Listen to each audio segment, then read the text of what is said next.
All right, let's get right into it. Today, we're digging into a really fascinating paper that makes a huge claim that the way we teach math isn't just about passing tests. It actually shapes the very world we build, and maybe even the future we're capable of imagining. Oh, man. We've all been there, right? Sitting in a math class, staring at some abstract problem and thinking, this exact thing. It's like the universal cry for help from every student who's ever felt completely disconnected from what they're learning. But what if that question isn't a sign that this student is lazy or just not getting it? The paper we're looking at argues that this feeling, this sense of total irrelevance, is actually a symptom of a much deeper problem. It's a problem that's basically hardwired into the system of how we teach math. And this problem has a name. The paper calls it reductive mathematics. It's the way most of us were taught, and it's the dominant style in classrooms pretty much everywhere. And, well, the argument is that it's failing us in ways we're only just starting to get our heads around. So what is it really? Well, imagine taking this beautiful, intricate subject and just chopping it up into 1,000 tiny separate pieces. That's reductive math. It's all about isolated rules and procedures. The goal isn't really to understand why you're doing something, it's just to follow the steps and get the right answer. It literally becomes a mathematics of fragmentation. And you can spot this kind of math by a few of its telltale signs. There's linearity, which is this idea that there's only one right, step-by-step path to the answer. Then there's isolation. That's why you learn fractions and algebra, then geometry, as if they all live on completely different planets. And it's all based on this assumption of equilibrium, this idea that the world is neat, tidy, and predictable, which, as we all know, it definitely is not. Now, this way of teaching didn't just pop up out of nowhere. It's actually an inheritance. It goes way back to the Enlightenment, when the world was seen as this giant clockwork machine. Then you fast forward to the industrial era, which needed factory workers who could follow instructions without question. So schools were designed like factories to produce them. Math wasn't about discovery, it became a tool for training compliance.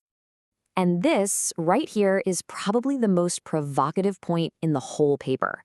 The argument is that reductive math was never really designed to make us creative, brilliant thinkers. It wasn't meant to help us see the world's hidden connections. Its purpose was to train us, to follow rules, to do repetitive tasks, and to accept that there's only one right answer, an answer given to us by somebody else. Okay, so if that's the diagnosis, what's the cure? Well, the paper doesn't just leave us with the problem, it proposes this really powerful alternative, a totally different way of seeing math, which it calls regenerative. Regenerative mathematics completely flips the script. Instead of seeing math as a dead machine you take apart, it sees it as a living system. It's a world where ideas aren't just isolated facts, but living things that get their meaning from their relationship with everything else. It's the mathematics of connection, of ecology. Really, it's the mathematics of life itself. So what's the DNA of this approach? Well, it embraces nonlinearity, the butterfly effect, where small changes can have huge consequences. It's built on recursion, which is all about how patterns repeat and build on themselves, kind of like the shape of a fern. And at its core is interdependence, the idea that you can't truly understand one part without seeing how it connects to the whole system. It's a math that actually reflects the messy, dynamic world we live in. And where do you find this kind of math? You just have to look outside. It's inspired by nature. You can see it in the fractal patterns of a coastline, the complex web of a forest ecosystem, or the feedback loops that drive our climate. This is a math that learns directly from life. This chart just lays it out so clearly. On one side, you have reductive math. Its logic is fragmentation. Its goal is just getting the correct answer, and its worldview is that of a machine. On the other side, you have regenerative math. Its logic is all about relation and connection. Its goal is deep understanding. And its worldview, it sees the world as a living organism. Okay, so this is where the argument really scales up. This isn't just some academic debate for teachers. The paper argues that the choice we make between these two ways of teaching math has massive consequences, not just for our kids, but for our entire civilization. And here's the critical link. The structure of what you learn literally shapes the structure of how you think. So if you spend 12 years in a system that teaches you to chop the world up into little disconnected bits, you're going to end up seeing the world itself as a collection of little disconnected bits. This table from the source is just wow.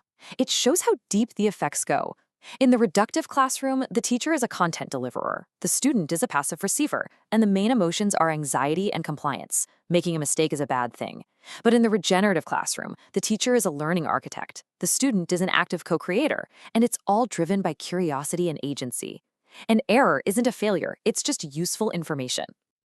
And you can see how this scales up, like a domino effect. It starts with reductive math in the classroom, which trains us for fragmented thinking. That leads to things like reductive economics, models that treat the economy like a simple machine and ignore inconvenient things like pollution, calling them externalities. And that, in turn, helps create a reductive society, one with brittle supply chains, deep social divisions, and a total blindness to its own systemic problems. So why does this all matter so much right now? Because we are facing a world of incredibly complex, interconnected problems. Climate change, economic instability, you name it. And the reductive thinking that our schools trained us in is just fundamentally incapable of even seeing, let alone solving these kinds of challenges. But on the flip side, and this is the hopeful part, regenerative thinking is exactly the toolset we need. It's a way of thinking that helps us see whole systems, understand feedback loops, and design solutions that are resilient and adaptive, just like the living systems they're inspired by. So the big question is, how do we actually get there? Well, the paper doesn't just point out the problem, it also offers a blueprint for what a new kind of math education could look like. It's all built on a few really intuitive principles. Pattern before procedure means instead of just memorizing a formula, you first discover the pattern yourself. Context before abstraction means you start with a real-world problem, not just a naked equation. You learn about the whole system before you break it into parts. It's a curriculum designed to build real intuition from the ground up. But of course, you can't just change the textbooks. This requires a huge shift in the role of the teacher. They can no longer just be a delivery mechanism for a fixed curriculum. They have to become architects of learning experiences, guides who can help students navigate the beautiful complexity of a living mathematics. And that really brings us to the final, critical question the paper leaves us with. What if the biggest barrier we face isn't a lack of technology or resources, but a lack of imagination? And what if that very imagination is being shaped or even limited every single day in every math class around the world? Is it possible that the math we teach today is actually determining the future we're capable of creating tomorrow?